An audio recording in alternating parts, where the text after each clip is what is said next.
What's going on, everyone? Filthy Card Breaks here. Today I have a PSA return.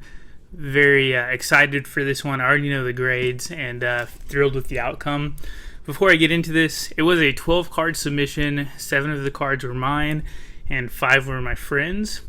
And 2 of the 7 that were mine I did leave for consignment. I send a PSA through a third party called PC Sports Cards. Would definitely recommend them. At this point, I've submitted several hundred cards through them, never had an issue. I will leave a link to their website in the description below. And I'm going to put the 2 cards on the screen now that I left with them and consigned. One is going to be the Adley Rutschman Road to Opening Day parallel out of 99. That's the black parallel. And it got a 9. I do want to keep one cool Adley for my collection. And if this got a 10, I was probably going to hang on to this. But unfortunately with a 9, I thought, let's go ahead and sell it. The card's not worth a ton. I'll probably make my grading fee back, is what I imagine. The other one is a Mason Hour Bowman Auto. This is the Atomic Auto out of 100. Mason was a guy that I was very high on that was in 2022 Bowman Chrome. I really liked that he had a good mix of power and speed. I like to prospect guys that project as 5-tool players just because I think the hobby kind of gravitates towards those players more than, say, like one-dimensional hitters, maybe like Pete Alonso, compared to guys like Ronald Acuna or Corbin Carroll or Ellie De La Cruz, who are not only really well-rounded hitters, but they're also exciting on the base paths and in the field. And I thought Mason Hour could be that type of player. The only issue was he was kind of old for the level he was playing in. And then when this season opened up, he started right in Double-A, and I was excited because he's 21, so they promoted him from Low-A to Double-A.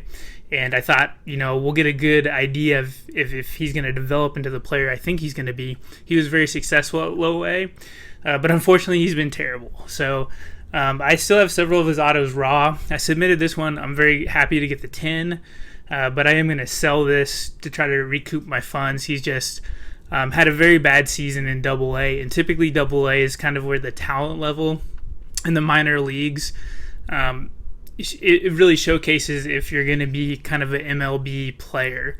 Usually guys that crush at the Double-A level, at the very least, they're going to have MLB careers. Unfortunately, Mason's just not doing that. Really struggling, so I'm going to go ahead and sell this, cut my losses, probably take a loss on this card financially. But that's how it goes sometimes when you prospect. With all that out of the way, let's look at some cards. Okay. So along with that Topps Now Adley. Oh, they taped it. They've never done that before. Sorry, guys. I would have taken the tape off had I known, but in my past orders, they haven't done that. Okay. So we got a Topps Now. This is the Michael Harris purple. So these are out of 25. For whatever reason, Topps gave Harris almost all of his rookie cards are fielding. So this is one of the few shots of him hitting. And it looks like it's the same image that's on his Golden Mirror SP from Series 1. He's had a fantastic June, really turned around his season, and I'm still definitely on the Money Mike train. So that one's going right into the PC. Nice low-numbered parallel. This next one I am thrilled about. It is the Finest Flashbacks Wander Franco Red Refractor. It got a 10. This is numbered 3 out of 5. One of the things I noticed when I was looking at the pop report for Finest Flashbacks is, for whatever reason, Wander in particular has a very low Gem 10 rate. His Gem 10 rate is about 35%, but the set as a whole is over 70%. So for whatever reason, there's issues with the quality control on his card. When I posted that on Twitter, I found this when I was looking at the pop reports posted on Twitter. A lot of people mentioned that a lot of his cards in this set are very off-center. I thought this one looked really clean, and when I submitted it, I was really expecting a 10. But then when I looked at the pop report, I was like, maybe not a 10. Maybe I missed something, because even the parallels have a very low gem rate. Sometimes with some sets, Like Topps Chrome Update is an example of this. The base cards will have really low pop rates, but the parallels, for whatever reason, in the manufacturing process, they'll have much higher quality control, and you'll see a big disparity between the 10 rate and the base cards and the parallels. But in this case for Wander, it was even the parallels. So very excited to get the 10 there. Pumped about that card. The next one is also a Wander. I opened this red refractor, by the way, so that's kind of neat. Got a little bit of an attachment to it. This one I bought raw. This is the Bowman Chrome Sapphire Edition SP, the orange, which are out of 75. Really cool shot of Wander throwing there. So what I'm going to do is probably keep one of these two Wanders. I'm not sure which one. I'm probably going to list them both on eBay, and I'll just keep whichever one doesn't sell.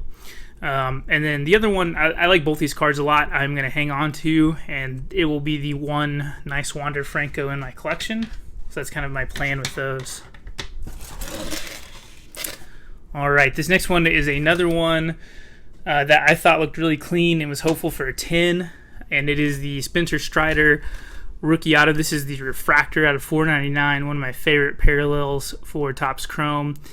I've had such rough luck in my last few submissions with Bowman Chrome Autos in particular, so I was really excited to see that this Topps Chrome Auto and the Mason Hour both got 10s. I thought they were both super clean, and this was nice to see. This is another one that's going right into the PC. I have Spencer's Bowman Chrome Auto Refractor, also out of 499, but that one I got a 9 out on versus this one that got the 10.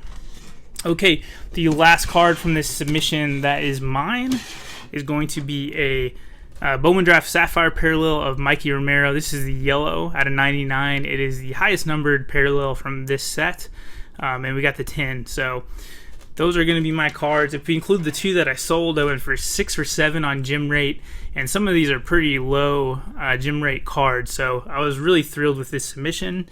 And now I'm going to get into my buddy's cards, and he also did very well. So he submitted 5 cards. This is from that same Bowman Draft Sapphire Edition that Mikey Romero is from. This is the Aqua, so out of 20, very low numbered, Chase DeLauder. I am not sure how DeLauder is doing this season, but that is a nice low numbered parallel. Next up is I'm mispronouncing it, Wan Bin Cho. This is a orange out of 75 from 2022 Bowman Chrome Sapphire. So the same set that the Wander's in, but he has the prospect border versus Wander that has the veteran border. Again, from that same set is Jonathan Mejia. This is the yellow. Yellows are out of 50 in this set versus in Bowman Draft where they were out of 99.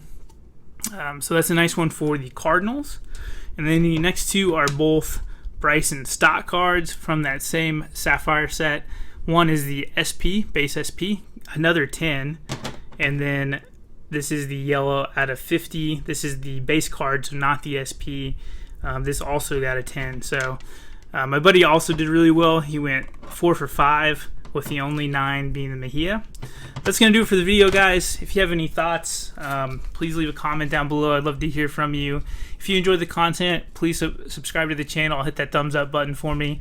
I hope everyone has a great weekend heading into July, the Independence Day holiday. Hope everyone is safe and is well. Thanks.